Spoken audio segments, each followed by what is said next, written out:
Hello, friends. Welcome to the Logistics of Logistics. My name is Joe Lynch. Thank you so much for joining us today.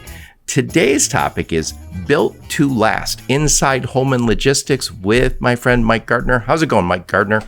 Outstanding. Beautiful day here in Seattle. Great to be on with you, Joe. It's nice. It's nice to finally talk to you. We've been talking about it for a long time. So, Mike, please introduce yourself and your company and where you're calling from today. Mike Gardner, President and COO of Holman Logistics. We are a Seattle-based 3PL. Very nice. Now, what do you guys specialize in? We specialize in solving customer problems, focused on the CPG industry, but really kind of the breadth of the supply chain and trying to help our customers solve problems. Very nice. Very nice. So you said CPG. Who else do you work with? It's primarily CPG, a little bit of... there's a number of companies that are ingredients manufacturers that feed into the CPG space, but that's kind of food, beverage is really kind of where we specialize. So today's topic is Built to Last. And one of the reasons is because your company is 162 years old. Talk a little bit about that. I think I saw somewhere that it started when President Lincoln was in office. Yeah, we actually started down in Portland, Oregon. We were talking before the podcast about Portland.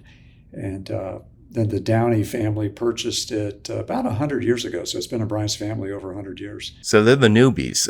They didn't start it. So they bought it 100 years ago.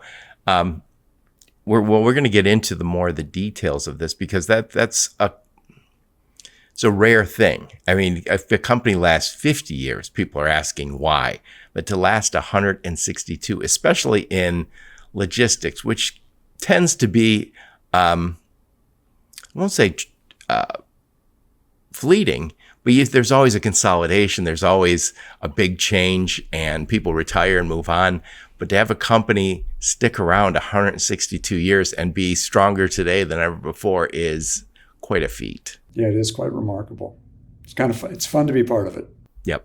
So you guys have warehousing locations. How many of them across the U.S.? We've got about 20 locations across the country. That'll do it. Yeah. So, and I should have said, in addition to CPG, we also handle major appliances and pet food. Those are kind of the three core markets that we serve. Oh, so the major appliances, the big and bulky stuff? Oh, yeah. Yeah. Oh, nice. That's not easy. A lot of people say no as soon as you say appliance. Yeah, we've been doing that about 45 years for that particular customer. So long-standing relationship. Nice. So warehousing is a big part of what you guys do. You have assets? We also have a fleet, primarily focused on the Pacific Northwest. We do have some dedicated plant shuttles spread across the country, but kind of the for-hire transportation, as I call it, is focused on the Pac Northwest. Very nice. But you've got coverage nationwide, first with your warehouses, and then secondly with the trucking, either your own trucks or with your partner carriers. Yep, exactly. Very nice. So when you in a thumbnail, what problems are you solving for these companies? Well, we recently opened an FTZ, so we're fighting or helping customers fight the tariff war. We're also doing store-door delivery, so we deliver appliances, pet food to the end customer. I mentioned earlier about ingredients manufacturers, so we're actually taking those ingredients and delivering those into the manufacturing operation, and then pulling finished goods out. So really, kind of the breadth of the supply chain we're trying to help solve, and then. When we get bored of that, we're doing e-commerce as well. So we're doing final mile, direct-to-consumer deliveries as well. I was on your website. Do you guys do some kitting and manufacturing type stuff also? We're doing some sub-assembly, I'd call it. Sub-assembly, yeah. I know it's manufacturers probably overstating it, but sub-assembly is a big, important part for a lot of big supply chains. Yeah, we actually have teams of people that work in the manufacturing plants. So it's, oftentimes you think of kitting as outside of that, and you transported into the operation. We actually have teams that work in the manufacturing plant side by side with our customers' people. So it's an extension of your supply chain. I know everybody says that, but not everyone's actually doing that. So Mike, tell us a little bit about you. Where'd you grow up? Where'd you go to school? Some career highlights before you joined the mothership Holman Logistics, and why did you join? All right. Well, I grew up in Cincinnati, Ohio. I was a restaurant chef in high school and college. A little known fact about me. put myself through school. I studied at Miami University in Oxford, Ohio. Nice school. Studied under the late, great Tom Spey. And Professor Spey was a friend and a mentor, and that name's probably known by a lot of your listeners. He passed away about 10 years ago. Sorry to hear that. First job out of Miami University was with a guy named Ken Ackerman, another kind of legend in the industry. And, that business grew and evolved into what's now DHL Supply Chain. But I worked for Ken. I started as a second shift supervisor in a union warehouse. That sounds easy. Yeah, it gets better though, Joe. Bobby Walker, the union president, was on my shift. So it was kind of baptism by fire. And then, throughout the career, I had a number of different opportunities across the supply chain industry. And then retired in 2021 and did some teaching at Miami University, did some charitable work. I guess I was bothering my wife a little too much, so decided to unretire. So I got bored in retirement, and I've been working with this great company out here called Holman Logistics, helping Brian through his father passed away unexpectedly with cancer. Oh, sorry to hear that. Yeah. And Brian needed some help. One thing led to another, and moved out here about a year ago to lead this great company. Very nice. Very nice. I say it every time I talk to somebody from Ohio or Michigan. When you think of like logistics, there's hubs, and you think of like Chicago, and then there's the newer hubs like in Texas and even Arizona, obviously Chattanooga. But I always say the supply chain as we do it today was founded in Michigan and Ohio. And a lot of it was automotive, but people always think, oh yeah, Michigan is automotive, but so is Ohio, so is Indiana. Everywhere in the Midwest has not only the assembly plants, but all the suppliers. And the way we were doing it 25 years ago is what is now standard practice for most of the industries across the world that have complex supply chains. I think the other thing about that Midwest has also become kind of a hub for direct-to-consumer as well. There's quite a bit of e-commerce activity in that Ohio, Kentucky, Indiana region. And people forget about that, yeah. If you're driving across from, like, say, New York to Texas, you got to go through Ohio. And I don't care where you're going from the East Coast to the West Coast, you're going to go through Ohio. Not so much my beloved Michigan, but Ohio is hard to miss. Going down to Florida, which we have to here from Michigan, got to go through Ohio, and then we're going to get tickets because that's what happens. But, yes, you will. You better go the speed limit. Anyway, I really love what you guys are doing over there at Holman Logistics. And before we hit the record button, we had said we wanted to talk about 5 points, and we kind of organized them already so we could talk about them.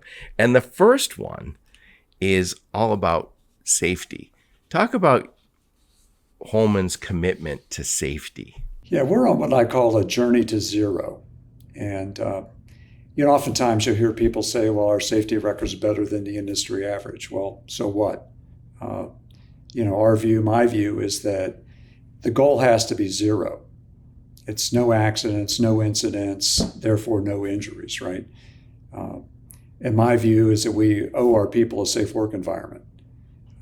If we expect them to be able to do what our customers need done, we've got to give them the tools and the processes and the environment where they can be successful. And the goal is zero. Yeah, I've started my career in automotive. And when I started, I don't even want to say when, it was a long time ago. And if you walked through an automotive facility, there was a lot of people who were kneeling or crouched. And sometimes they were carrying things that were too heavy. Sometimes they were walking too far every day, which, by the way, maybe you can do when you're 25 or 35. But as soon as the guys start getting a little older, you start seeing they're breaking down. Well, if your body's not feeling good and because you've been kneeling for the last 10 years, what do you care about the quality of the job you're doing? And what happened to those companies over time is they learned. I think first they learned from the Japanese. The Japanese had this culture that we are going to be fantastic at manufacturing. And to get there, we have to really value the people on the assembly line. Well, do you value the guy who's forced to walk around carrying heavy things all day, or the woman who's carrying something half her weight? You can say you value them, but you're not showing it. And by the time I left automotive, there was nobody getting hurt, and the injuries were almost a rarity. Before, it was when you see that sign in one of the facilities, no injuries in 2 days. You're like, oh, fantastic. What a fantastic organization you're running here. It's unacceptable. And you can't expect someone to do quality work if it's not safe. You can't get someone to give a damn about the customer if you don't give a damn about them. Yeah, you're exactly right. We've got this phrase we call own the stop button. So every new hire goes to an orientation with Brian and I. So we tell them about the company, the history, the values, and we talk safety. And I tell them, you own the stop button. If there's something that you don't feel is safe, stop the process. Just stop it. Get your supervisor. Let's talk about it. Let's see if there's a better way to do it. Again, there's a mutual responsibility. I've got to provide a safe work environment, but they also have to step up and say, hey, this isn't safe. Yeah, that's the bare minimum. And of course, you want to provide the environment where they can thrive and support the customer and do a good job for the company. When I worked, I was a lean facilitator. So in lean, you're always kind of looking to improve, order to cash. And we used a framework that we would measure, and it was SQDCM, and the S stands for safety. It always was first. It was, every once in a while there'd be a debate whether quality should be after delivery and all that, but safety was always in front. So it was safety, quality, delivery, cost, morale. We would love it if everyone could be happy, but morale sometimes is not good because you were busting your ass. Safety has to be first. You can't get quality without safety. You shouldn't worry too much about cost until you got the delivery right. So safety first, quality second. But again, I think you could call these all 1A, right? 1A, 1B, 1C. I mean, they're all super important, but if you don't put safety first, you can't get the rest. Yeah, I shared an article that maybe I'll find a link and I'll put it in the show notes, but it was about Paul O'Neill. He took over at Alcoa. This is 1987. And the company was not doing very well. Margins were low. And this is one of the largest aluminum companies. And everyone said he's going to come in with a great cost-cutting plan. And he was a kind of a government guy, like a budget guy in Washington. And he showed up and said, I want to talk to you guys about safety. Alcoa is already the best in safety, but we're going to get even better. We're going to have zero safety issues, just like you mentioned. And I heard somebody describe it this way. This is Wall Street all standing there. And they said the people, the analysts ran to the phones to say, sell Alcoa, because they couldn't believe this was the direction. So he had this policy where I want to get to zero, but every injury worldwide has to be reported to me within 24 hours. And if it's not, you're going to lose your job. So this was the policy, and they drove injuries way, way, way down. But there was deaths. That's a dangerous business. But what they I shouldn't say accidentally, I think he knew what he was doing. They found that communication really improved. 1987, we had technology, but we didn't have the internet.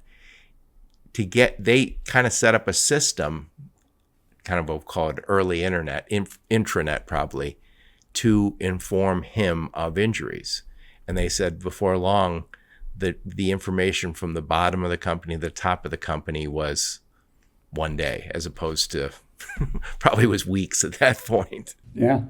And what does that tell your workers when the CEO is saying we are not going to have another injury in this business? Oh, this guy gives a damn. Exactly. Yeah, in this day and age with technology, we do have the same kind of system. I get, momentarily, as soon as an incident happens, I'm aware of it. And we have videos and an analysis about what happened so that we can start to investigate. If you need to do a stand down, you do, if it's that serious. But you're right, it's that information and that quick response that demonstrates to people you really care. Yeah, and I think it's also it's a habit of excellence. Did you ever hear the generals talk about the importance of making your bed in the morning? It's that same thing, but for business. Right? Yeah, you're exactly right. When you start on that foundation of we're not going to have injuries, there's operational excellence in that building. No sloppy. Yeah, you can feel it. You can just walk through and feel it. Yeah. Well, and that's a even bigger challenge for you guys with all those offices across the country. And before we hit the record button, we were talking about to support same day, next day. We've seen a whole bunch of consolidation in this industry, but we've also seen tech companies that say, well, we have a warehouse management system and an operating system, and all these disparate companies are using that system, and we can drive excellence from our tech platform.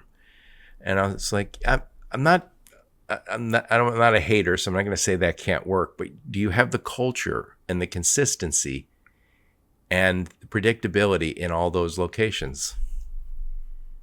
No, I mean, you can't.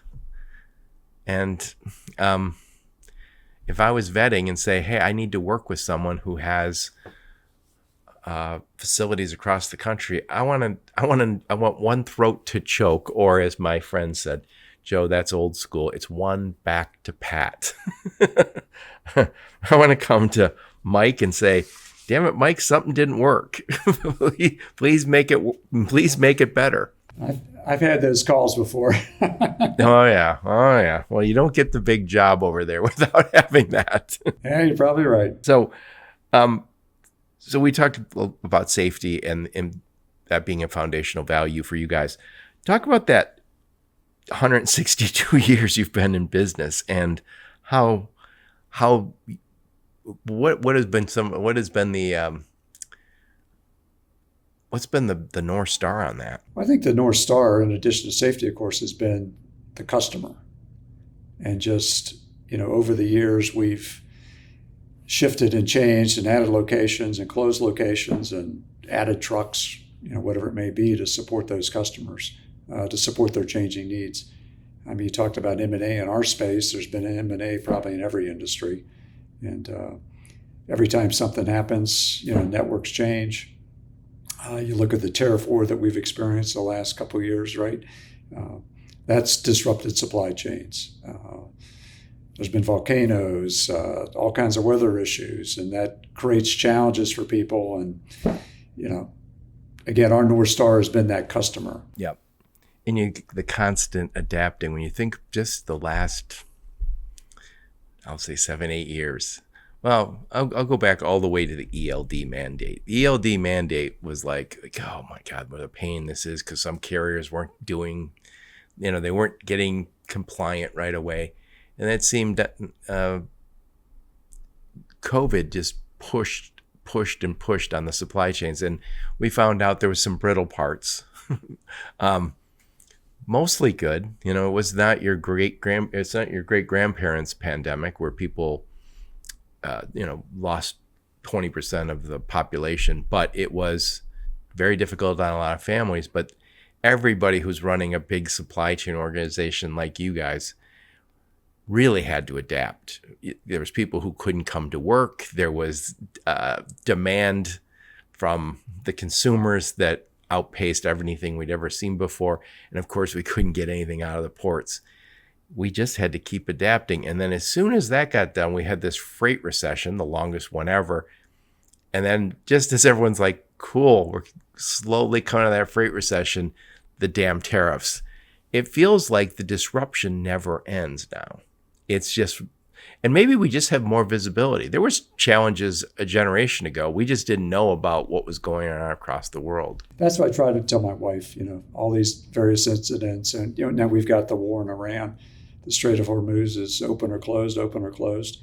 I was talking to her over the weekend. I just said, I think that's just kind of the new normal. There are going to be continuing challenges for all of us. And part of it is just because we know more than we used to know. Yeah. Yeah. When I was growing up, Washington, D.C. existed. I just didn't hear about them every single day. You had to read it. You had to look in the newspaper. You had to actually pay attention to find it. Now it chases you down, and I have to cut that out of my podcast. I'm like, it's not a political podcast. But yeah, it's so much of the challenges in the world are front and center, yet we have a better world than ever before.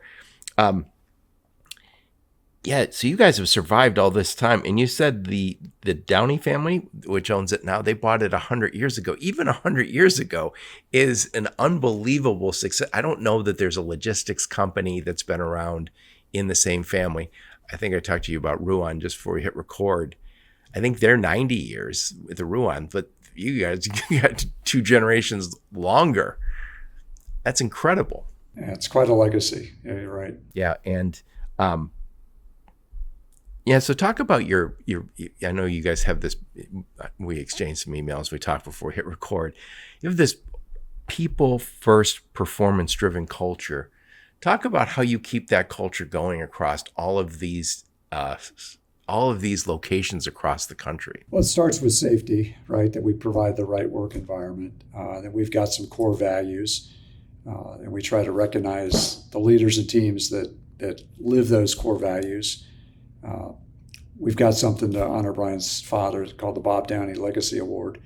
Bob had this saying and kind of mantra about a can-do attitude. So you think about how have we survived 100 years? Yeah, we can do this. Hang up the phone, you're not sure how you're going to do it, but you're going to try to figure it out. So it's just that kind of resilience around, we're going to get this done, we're going to get done with our team. And again, with the North Star being the customer. I love that. I always say to young people that I talk to, and when I used to hire a lot of people, I was at a logistics company, and I hired a lot of young people out of school. And I would always say, when I hired them, there's attitudes, skills, and knowledge. That's all I'm going to get.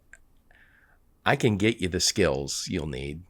The ones you don't already have. You can pick up the phone, you can use the computer, you can spell and speak, right? Write emails. That's a skill I need. Customer service, make sure we teach you that.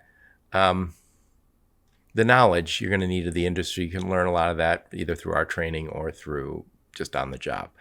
And I said, but I'm not worried about the skills. I'm not worried about I'm worried about the attitude, because if you can get the attitude piece right, the skills and knowledge are easy.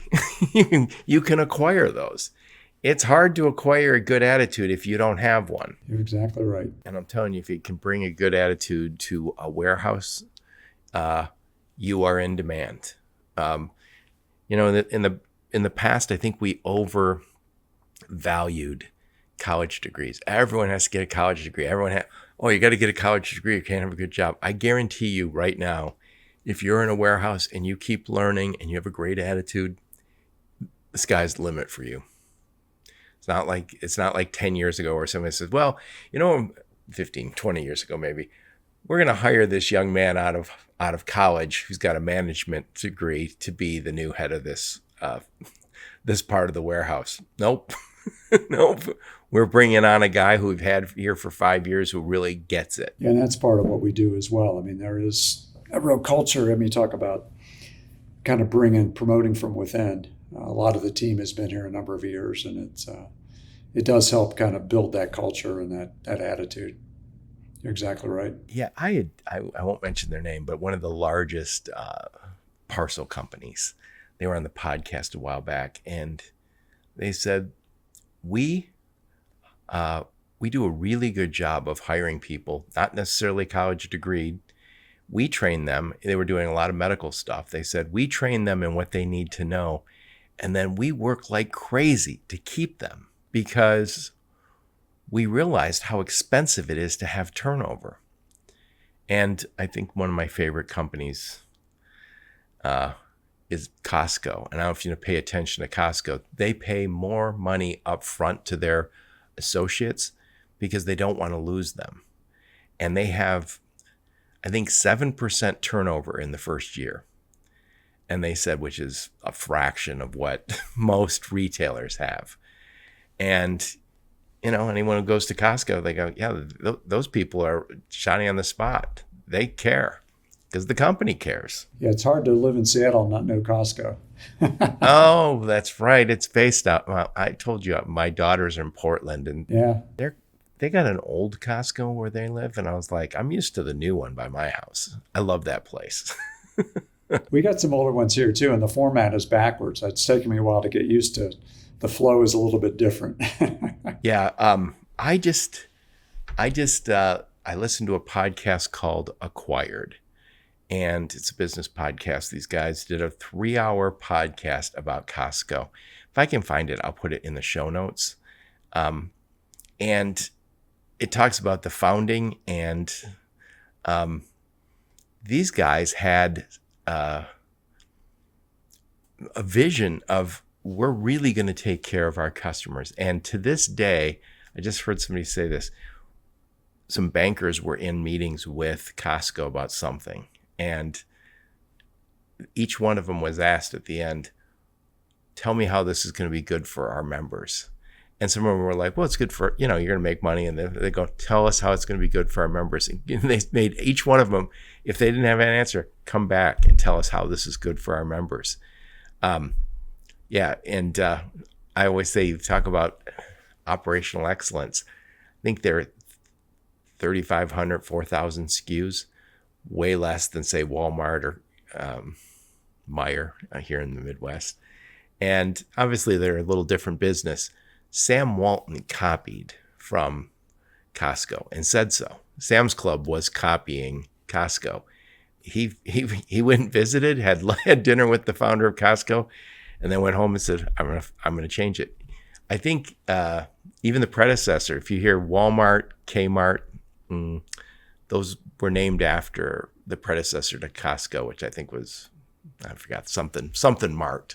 So yeah, I'll put a link to that in the show notes so you guys can listen to that if you get a chance. Yeah, they're a challenging customer. We do a lot of deliveries to Costco. It's oh, really? Oh yeah. A lot of our customers have products that go into Costco, and it's exciting. So talk about that consolidate that. So you're delivering to Costco every day. So let's just say a new brand, they said, hey, we just finally got to deal with Costco. We've been working on it, and now we've got to support. Does Costco say they now have to support us across 30 warehouse, 30 locations, and then they come to you and you say, we can help you? It's a combination of that, or some have national deals with Costco. Sometimes Costco sends their fleet in to pick it up. Sometimes we deliver it. So it's really kind of all of the above. But we know the people at Costco. We know how to get into Costco. So yeah, that's absolutely part of how we can help some of our customers. Oh, I personally love going there, but I admire these companies, and they're not the only one. I think Trader Joe's, Aldi's the fastest growing grocery store right now. Very few SKUs compared to Kroger and the others. And I don't think that's by accident. I think it's a lot easier to manage 3,500 SKUs than 100,000 SKUs like you see. I think Walmart's up to that. And by the way, they're different stores. Walmart's obviously fantastic with what they do. And when I go to Walmart, I just was there. I bought a bed frame and groceries at the same time. So that's what I want from my Walmart. You have to make sure you don't take your wife with you when you go to Costco. That's. Oh, yeah. By the way, my sister says, I can't stand Costco. And her husband, of course, he loves it. He's going there constantly. And he is really big into wine. And he's Italian and grew up in South Africa, which has fantastic wine. And he loves Costco. He says so when I've been there, I say, I'm picking up a bottle of wine. He goes, well, wait, where are you at? He goes, I want you to pick it up. And he describes exactly where it's at and what bottle. I'm like, oh, okay. It's like he's in his element. Sounds like my daughter. Hey, Dad, pick this up. So I want to talk about this true partnership model, I know we talked about this before we hit the record button, is you don't want to be transactional. You can't be transactional and get the kind of results that you guys want to get. If somebody shows up and says, hey, we don't want to do your orientation. We don't want to spend the time to help you understand us. We're not going to integrate our systems completely. We're just going to try you out. It doesn't work. I feel like you have to have the dedication of, I'm going to vet, I'm going to pick the very best partner for us, and then I'm going to invest in that partnership until it works. Yeah, I agree. One of the things we've done, some of our customers date back to the 1960s. So large multinational customer back to the 1960s. Think about that. Others are in the 1980s. So we've invested in the relationship. They've invested in the relationship. It's a bit of a marriage. We integrate systems. We understand their expectations. We provide a full solution. So oftentimes it includes the fleet. So we can deliver to their customers. And the other thing we like to do is include gain sharing. So, they win. Oh, I like that. They win, we win. And you work together to try to create opportunities to save a bit of money. One of the examples you talked about before we joined was, one of your former clients, and, not going to be the cheapest. But one way to get to the value for the customer is to work together, solve a problem, and then, hey, let's share the gain, share the benefit. Yep. 2 companies said it on my podcast. Ruan, their vice president of safety, said this, and then Joyce Brenny, she owns Brenny Trucking. They both said, people buy from us because they share our values. And that's different. And when you share values with your customers, there's going to be a different level of commitment.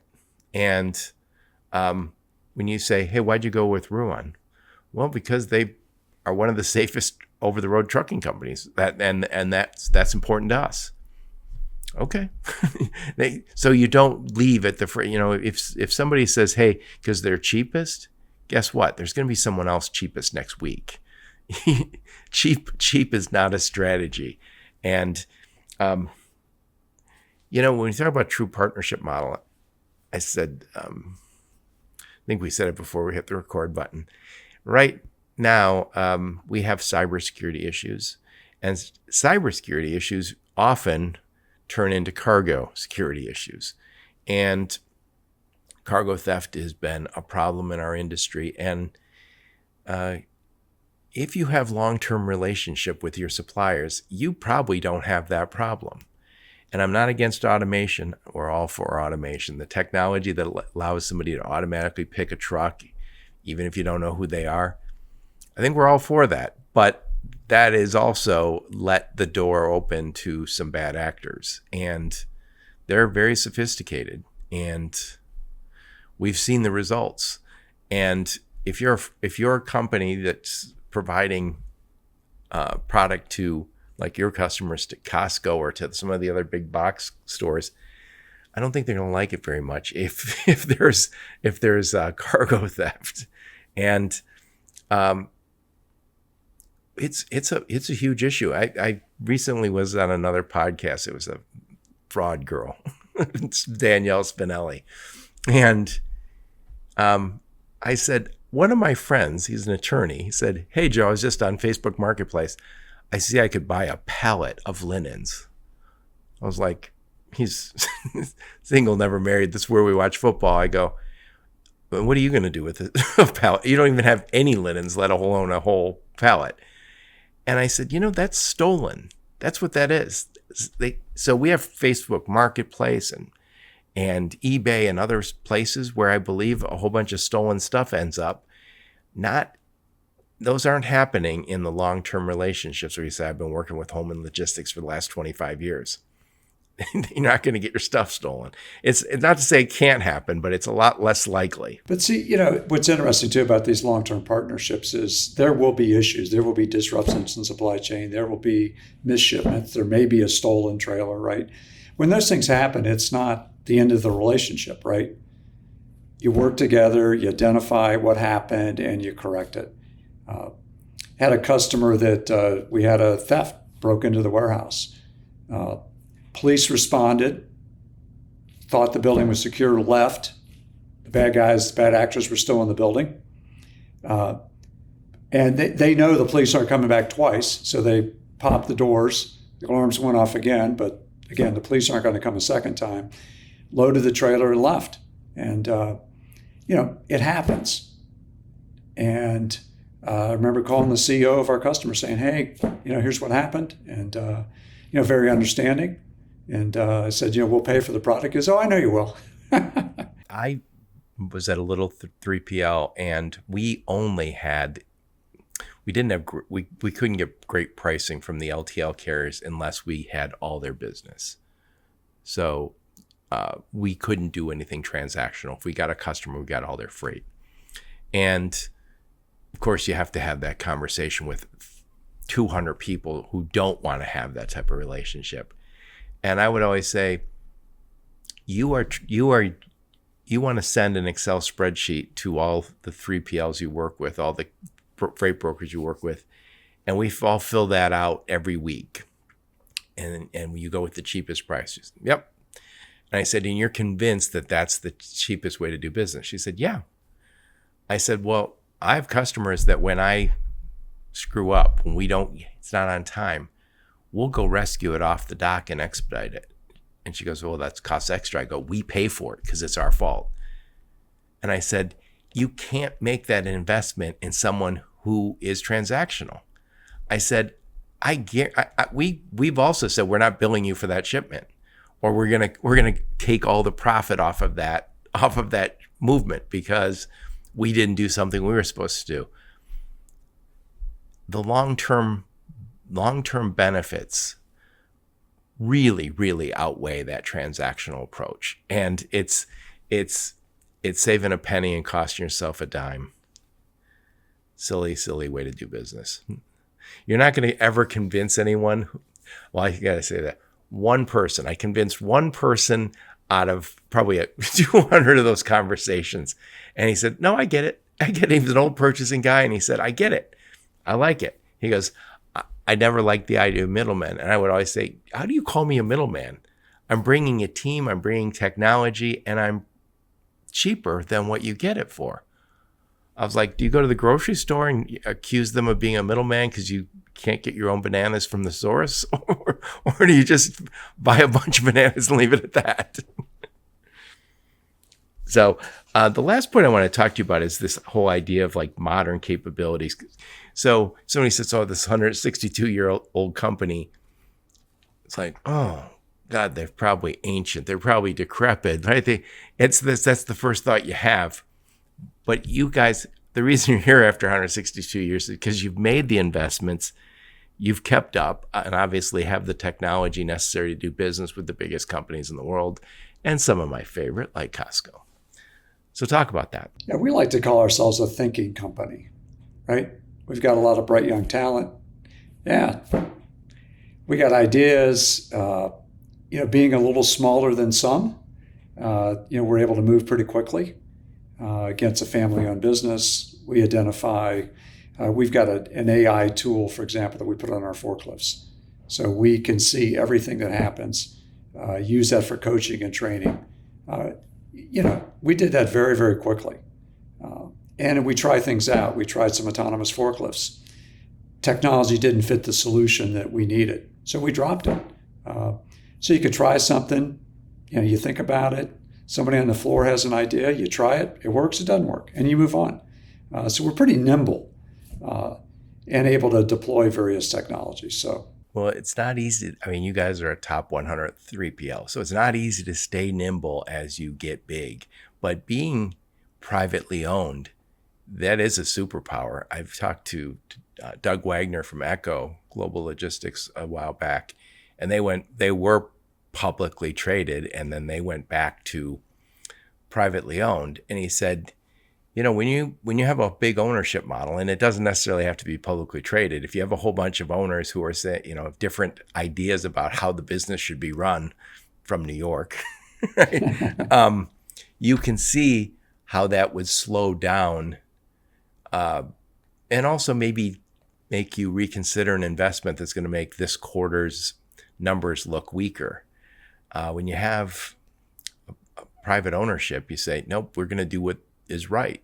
We're going to think about it and do the right thing. And we can sit with our customers. They have an idea. We have an idea. We can go do it. Yeah, that's that isn't always easy as you get big. But again, you guys have figured it out because you've been around 162 years. I've been doing this podcast for 8 years, and I've not talked to anyone anywhere near that. Again, I think Ruan's probably the oldest company I talked to. They're probably, I think they're 92 maybe. That's crazy. And you guys, again, 2 generations older than that. And we talked about people before. We've got a guy, Doug Swanson, who has been driving a forklift for 51 years. Well, that's nice, though. I mean, that's nice that 51 years. Yeah. He found a home. Yeah. And I said, what do you do when you're not working? He goes, I just work. I love this place. I'm telling you, I met some buddies for drinks last night, and I have a friend who's retired, and we're all kind of looking at him going, what are you going to do with yourself, dude? Like, you've been working hard for a long time. I just don't.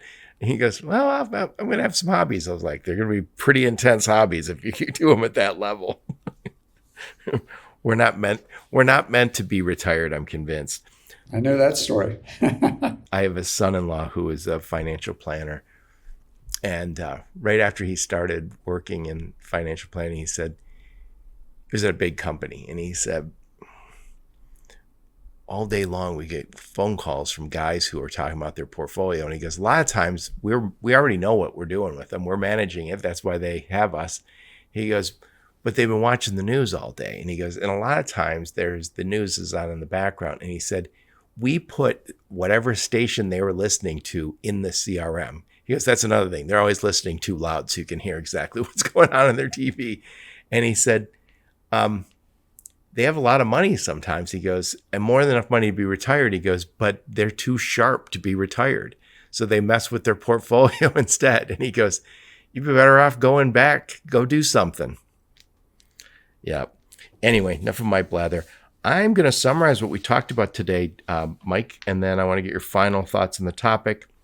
So I'm talking to my friend, Mike Gardner, and we're talking about Holman Logistics.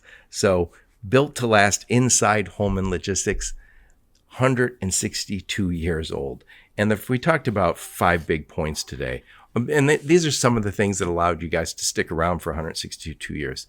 And I know we exchanged some emails this morning about the same topic, is the whole idea of operational safety. Operational safety isn't just about keeping people safe. It's about building a foundation that not only values the worker, but also is a really good habit to acquire. If you're getting safety right in a big facility, you're also getting a whole bunch of other things right. If you're getting safety wrong in a facility, I guarantee there's a whole bunch of other things going wrong. I'm an automotive guy, and when I used to work in engineering, we had safety parts. Safety parts always had to be tested a lot more. I won't mention the OEM, but we tested a whole bunch of these parts one time, kind of as a separate study, and found out that even our safety parts did not have the quality level that we wanted them to. And we're like, these are the safety parts. What are we doing for the other parts that are not deemed safety? So anyway, operational safety, super important. One of the reasons you guys have been around for 162 years. And again, beyond safety, just having a culture of, let's get the operations right. Let's get them clean. People first, performance driven. When you have the biggest companies in the world working with you, the Costcos of the world, we didn't talk about your other customers. You have to be people first so you can be performance driven. But make no mistake, those companies demand performance. It can't be like, hey, everybody's here singing Kumbaya. I'm sure there's some very difficult days. Not everyone's humming while they work, but if you do it right, you can get both the people part right and the performance part right. We also talked about the importance of the true partnership model. you're not dating, you're not engaged, you're married. So take the time and vet that 3PL. And we didn't talk about it, but I guarantee there's companies that Holman has talked to over time and said, thanks, but no thanks. I've talked to a lot of warehousing companies on my podcast and separately off my podcast. The worst ones, the ones who get in trouble, say yes to every new customer. And I know why you do it. I'm a small businessman myself. It's really easy to say yes because you're getting the money next week, but they are going to drive you out of business if you pick the wrong customers. And and in the warehousing business, especially during COVID, when everyone was starting an e-commerce brand, those little companies are almost impossible to make money on. They don't know their own business. You can't figure it out either. Last but not least, we talked about modern capabilities, heritage values. You guys have been around a long time, but obviously kept adapting. You're not in the, you might be 162 years old, but you're not using 162-year-old ideas to run the business. Anyway, enough of my blather. Put a big old bow on this one, Mike. Final thoughts on the topic. Well, again, safety is a journey to zero, and really creates an environment. It's a great place to work, and that's really what we're trying to create. So again, as you said, we can deliver the right experience for the customer. And being a thinking company, hopefully we can bring some good ideas, good solutions. And as I mentioned before, gain sharing, I think, is the way to build that long-term partnership. So we bring ideas, we share the benefit, and everybody wins at the end of the day. Yep. And who's the ideal type of customer for you? I don't mean just in terms of industry, but in terms of, the partnership values you're looking for. It tends to be kind of the middle market customer. We've got some long-standing relationships with multinationals, and we value those relationships. Kind of the emerging customer is one, I call it the middle market. They may or may not have a big supply chain team. They're really they value kind of the values that we bring, back to your point about kind of shared values. And, they look for ideas. They look and really embrace the thinking that we can bring to the table. From what I've learned on my podcast, it seems as if the middle market companies often gain the most from a partnership like this. The big companies kind of know what they want. They've been around. They have a little more capability, a little more money to spend. The mid market are trying to figure out how do we get to the big leagues, and they need a partner who says, yeah, we already play in the big leagues. We'll take you with. Yeah, we could show you. Here's some of the big leagues players that we have, some of the ideas we have, and yeah, we can take care of that problem. Yeah, and we didn't touch on it too much here, but that operational efficiency, being really good operators, that also shows up in your on-time performance. And we talk about with Walmart, OTIF, on time and in full, but every major supply chain has some version of on time and in full. And I say it all the time is, yeah, if you got charged as a brand $1,500 because you were out of stock, and you say, oh, well, now I'm angry with my 3PL, that $1,500 or $1,800 that you got billed, that's the small number. The bigger number that you can ever measure is you just hurt your relationship with a huge big box store. They're judging you. They got scorecards too. Also, us consumers, when we get there and say, I want to buy this type of peanut butter, but it's not there, I'll try something else. You don't know how many customers you lost. So operational efficiency seems like, oh, well, I can kind of tell because the $1,500, how many times I pay that. Those out of stock, or just as bad, way too much stock, those are the silent killers, because you can't always measure it. You're in a bad place and you don't know it. And oftentimes that dates back to to those companies hiring the lowest cost provider. Yep. Well, again, if you have a true partnership, they're going to do everything they can to make sure they maintain that relationship. Anyway, what I'll do, Mike, is I'll make sure I put a link to your LinkedIn profile, link to your website, any of the links you and your go-to-market team give me. I'll put those in the show notes so people are going to reach out and talk to you. what conferences will we see you guys at? I kind of already know this because I talked to your man Alex today. You guys go to all the major conferences, but what's on your radar? All the major food conferences. I think next up is CSCMP. That's in Nashville coming up. And then, of course, Manifest is the up-and-coming show. That's in February in Vegas. Yep, I sent them an email yesterday. That's a fantastic conference. Yeah, those would be the two. Those are on your. I know you guys get to a lot more than that, but those are the big ones that are on your radar. I'll also put a link to the Costco episode on Acquired, which is a fantastic podcast. I also. I listened to an interview with Jamie Dimon, and you see Jamie Dimon in the news all the time. He talked about how they got JP Morgan Stanley, whatever they're called right now. JP Morgan Chase, I think that's the name. JP Chase Morgan, I think. Yeah. Morgan Chase. Yeah. Anyway, he's taken a deliberately low risk approach to growing that business, and is by far the biggest. I think when you look at the $1 trillion companies, those are usually tech companies. I think they're an $800 billion company. No one in the banking industry is near that. And he said, yeah, we can tell, here comes the downturn and we're in good shape, and here's who we're going to buy during the next downturn. And he says, we're always here. We're not going out of business because they've taken on this approach that has a little longer term. They aren't looking and saying what's good for quarterly profits.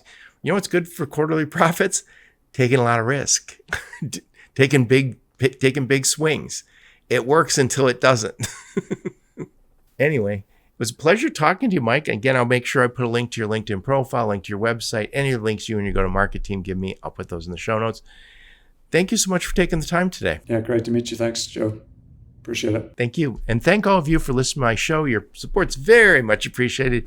Until next time, onward and upward. You have been listening to the Logistics of Logistics podcast, where we engage with leaders in the logistics and supply chain community. If you like what you hear, please subscribe, hit the like button, and leave us a nice review on Apple or Spotify or wherever else you listen. Also, please check out our videos on YouTube and connect with us on LinkedIn. We're very big on LinkedIn. And you can also reach us on the logisticsoflogistics.com, our website.